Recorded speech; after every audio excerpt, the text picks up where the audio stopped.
Hey guys, the Gadget Man here with nothing but gadgets, and today I'm going to be showing you the Ceyomur C200 Binoculars. So 3, 2, 1, let's get at it.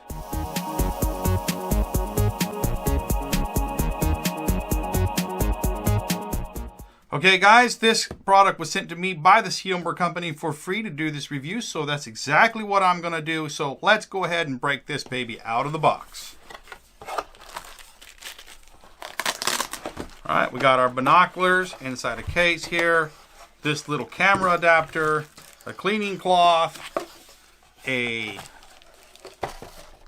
user menu, I guess, and a carry strap. Okay, so let's pull out the little binoculars. Okay. Come on out of there. Whoa. All right, comes out. All right, so... Oh yeah, and the little bag has a little neck strap you can carry it in.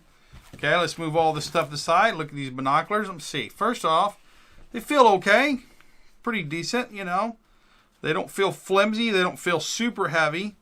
Okay, so I like this. They got these little caps here built in. They don't fall off. Okay, that's cool. Keeps those lenses clean. I love clean lenses. Being a cameraman, I love clean lenses. So lens covers are awesome. Okay, so we've got these little lens covers you take off here. It's got the right eye dippter here and the center focus wheel. Okay, feels a little loose on there, but it does feel like it has a little tiny bit of play in it. Okay, we'll see how that does when we get out to the field. These are a 10 by 42. And I mean, I'm inside my studio, which I have like 4 feet, so I can't really see. Well, it would be nice if I turn this off. Okay, so yeah, I can't really see. I don't have enough room in here to actually look with these things. Okay, guys, let's see what else we got here. Got our strap. Let's go ahead and get our strap out here. Put that on. And nice little strap. I'll put that on later when I go out to the field. This little device here is intended to basically, you can use it as a camera, like a zoom lens on your cell phone. Got my cell phone right here, and this stretches out. Oof. Oh, hold on a sec, got to turn a little bit. This stretches out here. Now I have the OnePlus T7, which is a pretty big camera, and it's inside a case. This is a pretty large smartphone. I like the big screen, and that's got some power behind that spring. I mean, it is not easy to get on there with that case on there. It'd probably be a lot easier if I took the camera out of the case, but it did fit around the case on there, and it is holding it pretty good.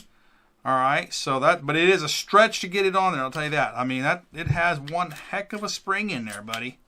Okay, so the object here is you put, let's see here. You snap that on there like that, okay? And then you put your camera here, line it up like that. It would be easier for me to do if I had it out of the case. Okay, so I got my phone out of the case here. This should be a little easier to use, to watch out. I have buttons on this thing so let me just slide that in there. Okay, so what you do here is you line that up on that camera deal, and then you should be able to see through it. There we go. Just had to move it in the right spot. Of course, I don't have enough room in here. Let me try to focus this thing.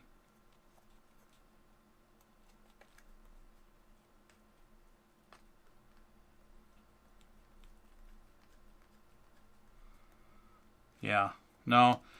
I don't have enough room in here to make it, but that's how you use that.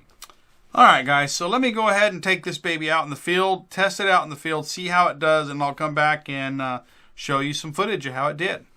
Alright guys, I'm back. So I took this out for a walk out in the forest and wanted to check it out, looking at different things, and get a few pictures from using the adapter here. Because I can tell you how it looks to me, but I want you to see how it looks to you. In order to show you that, I had to actually take pictures through the lens so you could kind of see.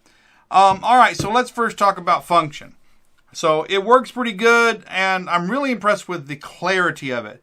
You know, I've had a lot of little binoculars that are you know, like the Tascos and the Simmons and stuff that you buy at Walmart. And, you know, they do the job, but their field of vision is really small, and it's really hard to focus them and stuff as far as getting them right on where you want. And the glass quality is not very clear. Because of the bigger size of this and the bigger objectives right here, I felt like it had a decent field of vision and you could really get on something. The clarity of the glass is really good for the price. It's a budget pair of binoculars, but the glass quality is a lot better than a lot of other binoculars that I've used from like Tasco and Simmons and Bushnell, those cheap ones you buy at Walmart. The glass quality on those things is literally garbage. This has some pretty clear glass on it, guys, so that's good. I do like binoculars. Some binoculars are just, they have one adjustment, the center right here, and they don't have the right eye diopter where you can focus in. And not everybody's eyes are the same. Sometimes you have eyes that are stronger. I know that my left eye is much stronger than my right eye. And so when you have the right eye diopter, you can really focus it in and get a really good clear picture. So that's one of the pluses with this. There is a little play in the focus wheel, like right there, it goes that way, and then it kind of slides, and then right there, it goes back the other way, okay? So there's a little play in the wheel. It didn't hurt, you know, when I used it. You just have to kind of spin it to get over here, and then spin it to get back over here. But other than that, it worked pretty good, okay? So that might be a manufacturing defect, not a design issue. It just might have actually not been put together right or something, but it did work. I didn't have any trouble using it. Okay, so field of vision, clarity of glass, and function, it's all pretty decent. Again, it is a budget pair, so not a $2,000 set of binoculars. I have a set of Navy binoculars that I inherited from my grandfather, who was on the aircraft carrier Midway, and those things are amazing. They're from World War II, but these are not those. But these are pretty decent and better than some that I've used. Okay, so let's show you some pictures. I went out to an open field, and I'll just throw up a big picture here for you. So this is just with my smartphone that I took a picture of the open field, and you can see there's some oil field structures in the back, some pump jacks and oil batteries and stuff like that. Okay, so then I put the phone on the camera using this adapter right here and took pictures of some of the objects. And so here you go. I'm showing you that I'm taking the pictures. Now I had a GoPro on my head, but I had the adjustment wrong for the exposure adjustment, so it's kind of way overexposed. But just I can't go back and do that, so I'm just gonna show you the video here.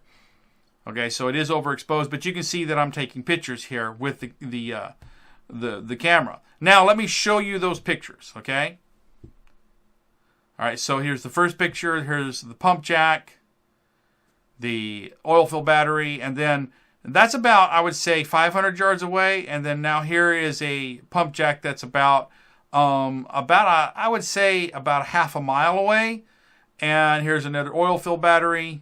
Okay, so you see those things right there. So let me go back to the picture I took without this and show it to you again. And then I'll zoom in digitally on the different objects that I showed you, and then show you the picture side by side.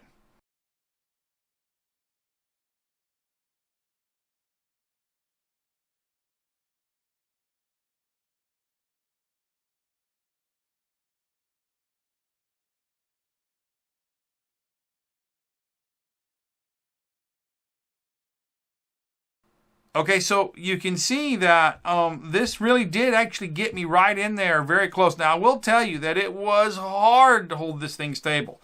I mean, handheld, buddy, even though it doesn't look like you're moving, a micro meter here is like 10 feet over there. So, when I'm looking through the camera, it looks like I'm going like this so it's really hard to hold stable. If this thing had like a tripod mount back down here, it would really help, but I was able to get those pictures, so it does work.